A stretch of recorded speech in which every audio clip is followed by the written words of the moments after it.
Venezuela, Venezuela. People are criticizing Trump for what he did in Venezuela. They say he bombed and kidnapped our president. No. Let me be clear. That man was never our president. He is a dictator. We didn't vote for him. Our elections were stolen. And when we protested, our kids were sent to prison. Minors were tortured. Girls were forced to prostitute themselves in prisons just to get food, to get a piece of bread. And where were all of you then? Where were all of you, liberals? Where were all of you? Where were all of you? You said nothing. You did nothing. But now you suddenly care about international law?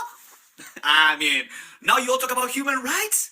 Maduro didn't lead Venezuela. He kidnapped an entire country. So, no, Trump didn't kidnap anyone. No, he did not. He removed our kidnapper. And for that, we're thankful. You can divide politics all you want. But don't tell Venezuelans, do not tell Venezuelans how to feel about being free from a dictatorship. Ooh, you see that? These people are excited, man. If you were under the thumb of oppression and hell and slavery, dictatorship, you would be happy too. But you know, these Democrats don't want nobody free. Remember, they are the party of slavery. Watch this.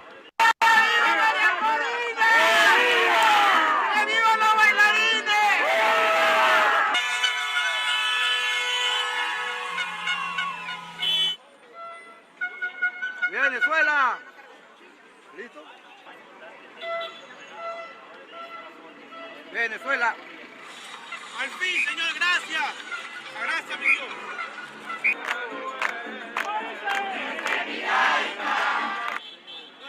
Por fin, bendice a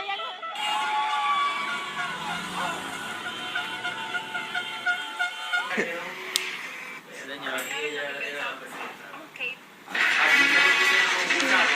Al perro desgraciado. Mira cómo fue la vaina, mira cómo fue la vaina. Atención, noticia. Este personaje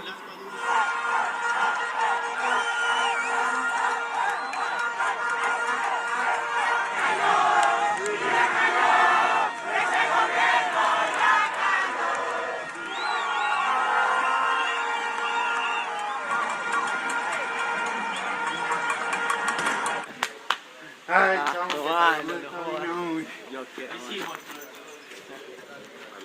vamos, vamos.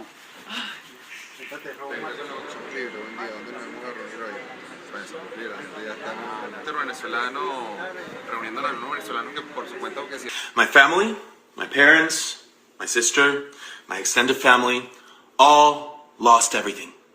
Their work, their savings, their investments, gone. Wiped out by a narco dictatorship that has held Venezuela in a death grip for over 25 years. And what happened to my family has happened to millions, and yes, millions. The Venezuelan exodus is the second largest displacement crisis on earth after Syria. This is not just a tragedy. It is one of the great humanitarian disasters of our time. But the suffering doesn't end there. This regime has jailed hundreds of political prisoners. Thousands have been murdered simply for speaking out. More than a third of the population has fled. 1/3. Not for better opportunities or for the American dream, but to survive. To live. Because staying often means death. And while the world may see Venezuela as a collapsed state, what it is in reality is an occupied one. Our territory, our natural resources, and our institutions have been overrun by hostile foreign powers. Gente, Maduro fue capturado. No lo podía creer cuando estaba viendo esto. No lo puedo creer. Se fue Maduro. Bro, está pasando. Está pasando. ¿Qué está?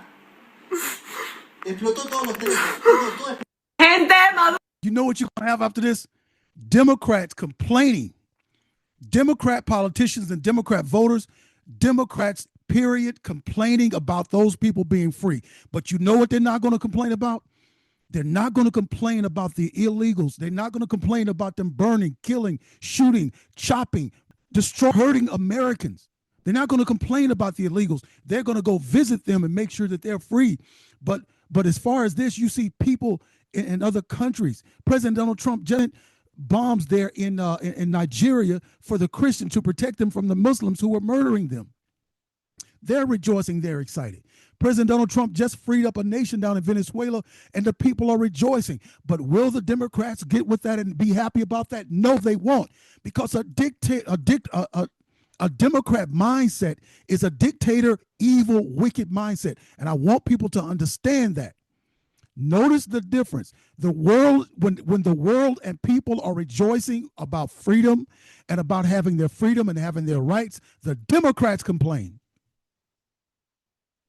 And when citizens who have their rights taken away, the Democrats rejoice.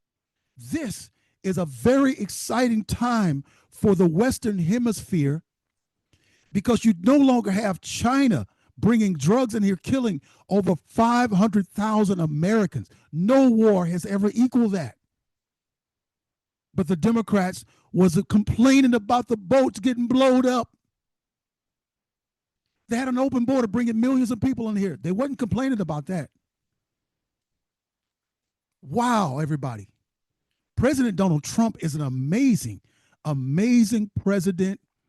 God bless him. God bless the Venezuelans. I rejoice with you all. I'm excited for you. I'm just excited for you. Please, now, take what you've learned here in America. Take what you've learned from this experience. And make sure that you never vote for Democrats and globalists. Make sure that they never steal an election again. Make sure that you vote for your people. Make sure that it's your citizens. Make sure it's not people coming from other countries and come in and become a citizen of your country and all of a sudden run for political office, and now they're making decisions for your country, like Scheinbaum, who's a Jewish lady, and she's dictating what's happening in Mexico. And Scheinbaum, you're next. You're next. Because you're right on our border, and you're being overran and overpowered by the cartels. We know what's happening. You're next. You're going down. You better pick up that phone right now and give President Donald Trump a call and tell him, say, listen, I have been afraid for my life with these people, with the cartels. Why don't we stage something? Like, let's set something up. Hey, listen, let's set it up to where, because if I surrender to you, they're gonna kill family. So let's set something up as if you came in and did the same thing to me as you did to Nicolas Maduro. You just do that, and that way my family's lives are saved, and that way you guys can come in and save Mexico from the wicked criminals and from globalists and from the cartels. Period. Hey, listen, I'm excited. I hope you are excited. I know Americans, my conservative patriot viewers, I know you all are excited. I know you are, because you're good-hearted and you know what's right. And so let me know what you think about this. Leave a comment, and don't forget to subscribe to Pastor Jerone TV. God bless.